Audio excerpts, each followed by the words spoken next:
இல்லைம்மா, உன்னோட மெசேஜ் சத்தத்தில் தான் சொல்ல எழுப்பினேன். ஏன்னா நைட் மெசேஜுக்கு ரிப்ளை பண்ணலை? நீ என்னை மறந்துட்டியா? இல்லடி, உனக்கே தெரியும் தானே, வீடு சேஞ்ச் பண்ணதால கொஞ்சம் டயர்டாக இருக்கு.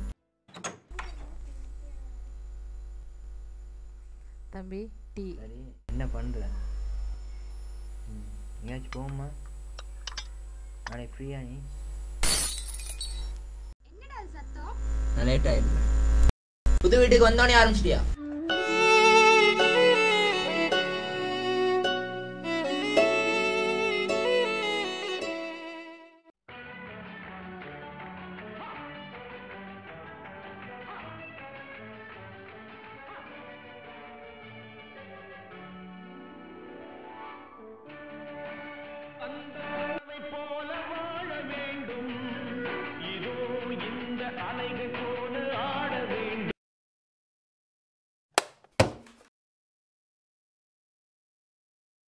பக்கத்து வீட்டு ஆக்களோட போயிட்டு பேசாத. ஏன்னா அவங்க வீட்டு வேலைக்காரி கூட உன்னை வீட்டு ஆளாக இருக்கும். நீ போயிட்டு பேசினா என் இமேஜ் தான் எக்ஸ்பயர் ஆகி நினைவு வச்சுக்கோ.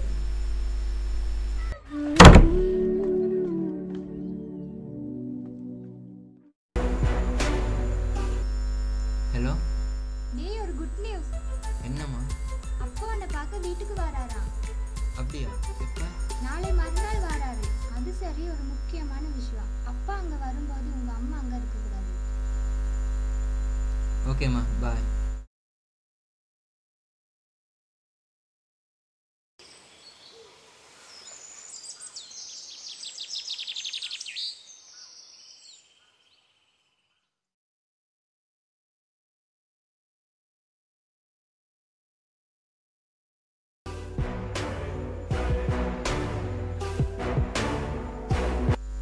ஹலோ.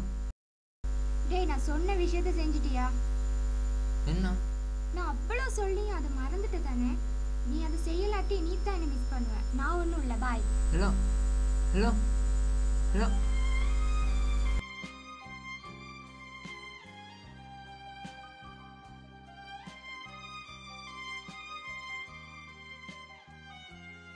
டேய், நில்லுடா கொஞ்சம். என்னடா பிரச்சனை? மார்னிங்ல இருந்து ஒரு மாதிரி இருக்க. இல்லடா, சின்ன பிரச்சனை. இவ்வளவு வாடா பிரச்சனை? அத்தான் முதியோர் இல்லம் இருக்கு, அங்க கொண்டு போயிட்டு சேர்த்துட்டு. இப்பதான் முதியோர் இல்லத்துல எல்லா வசதியும் இருக்கு. அதை யோசிக்கலண்ணா. அதை போயிட்டு அங்க கொண்டு போயிட்டு சேர்த்துனா புதுசா வேற காரியம் அவருக்கு தண்டம் சம்பளம். இல்லடா மச்சான், உன் அம்மா வீட்டுல வச்சா உன் லவ் இல்லாம போயிருண்டா. நாளைக்கு மாமா வேற வர்றாரு. வீடு இப்படி இருக்கு, என்ன பண்ணலாம்? பண்ணணும். அதுக்கிட்ட சொல்லி என்ன செய்யணும்? அவட்ட தான் வேலை வாங்கி பார்ப்போம். எங்கே அவ்வளோ காணும்? எங்கே அது?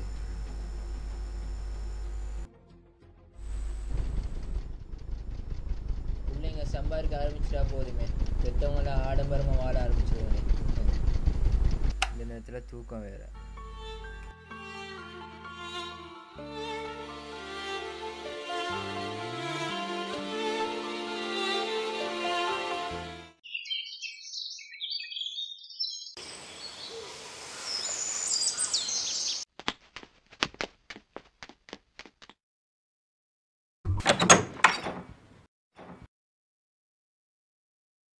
யார் அவங்க?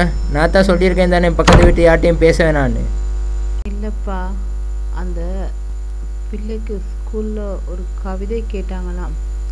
அதுதான் நீ சின்ன வயசில் எழுதின கவிதை புத்தகத்துலேருந்து ஒரு கவிதை ஒன்று எழுதி கொடுத்தேன். அது சரி, கண்ணெல்லாம் கலங்கிருக்கு, என்ன தப்பு செஞ்ச? இந்த கண்ணாடியை காலையிலேருந்து காணப்பா. தேடி பாரு, இங்கே தான் இருக்கும். கண்ணாடியும் தேவையில்ல. ஆமாம், உங்களுக்கு கண்ணாடி ஒன்று தான் குறைச்சி. அது சரி, ஒரு முக்கியமான விஷயம். அப்பா அங்க வரும்போது உங்க அம்மா அங்க இருக்கக்கூடாது. கண்ணாடி தான் இங்கே இருக்கு.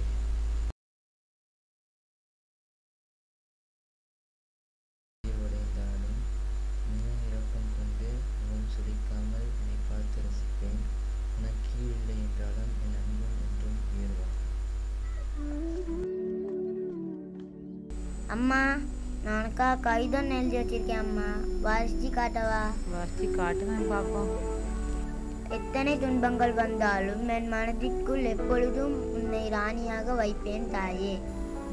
நல்லா தான் இருக்குது. தவறுகள் செய்தாலும் எதுவும் பேசாமல் கோபத்தில் இருப்பது போல இயன்றளவு நடிப்பாய்.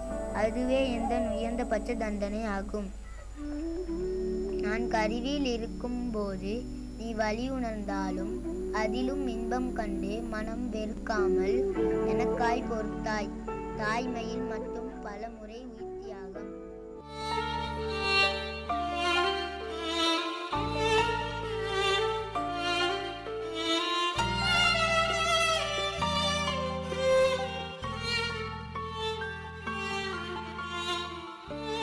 இப்போ இவ்வளோ அன்பா இருக்க, பெரிய ஆளப்புறம் எப்படி இருக்குன்னு பார்ப்போமே.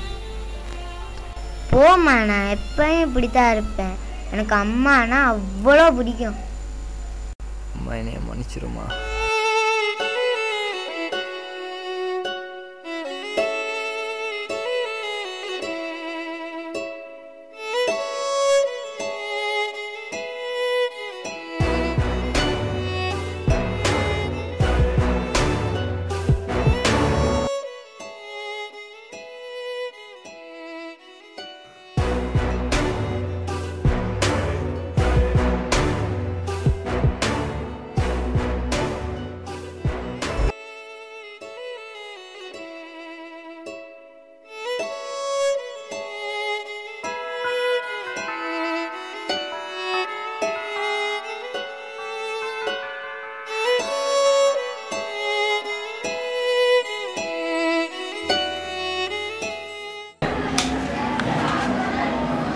பக்கத்து வீட்டு யார்ட்டையும் வீட்டு பேசாத. ஏன்னா அவங்க வீட்டு வேலைக்காரி கூட உன்னை விட அழகா இருக்கும். நீ வீட்டு பேசினா என் இமேஜ் ஸ்பாயில் ஆயிரும். என்ன வச்சுக்கோ.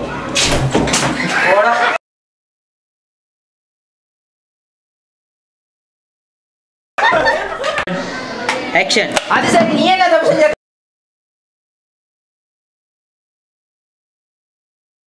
கண்ணன கலைஞர். ஓகே. என்ன பிரச்சனை? மார்னிங் ஒரு மாதிரி இருக்க, என்னாச்சு? ஏடா சின்ன பிரச்சனை இல்லை. Oh my God.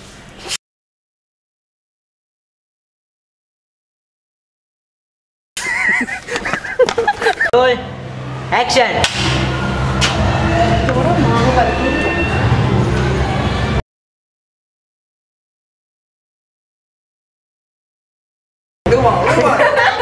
இதை கீழே போட்டுருவா.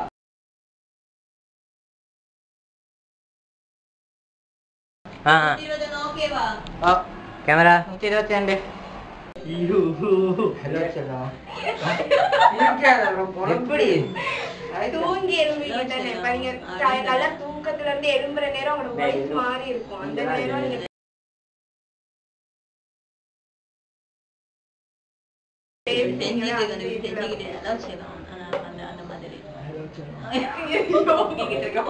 ரோல்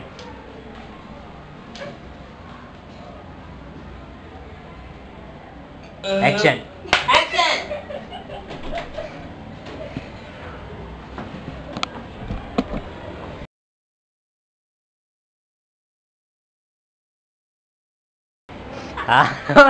போடா.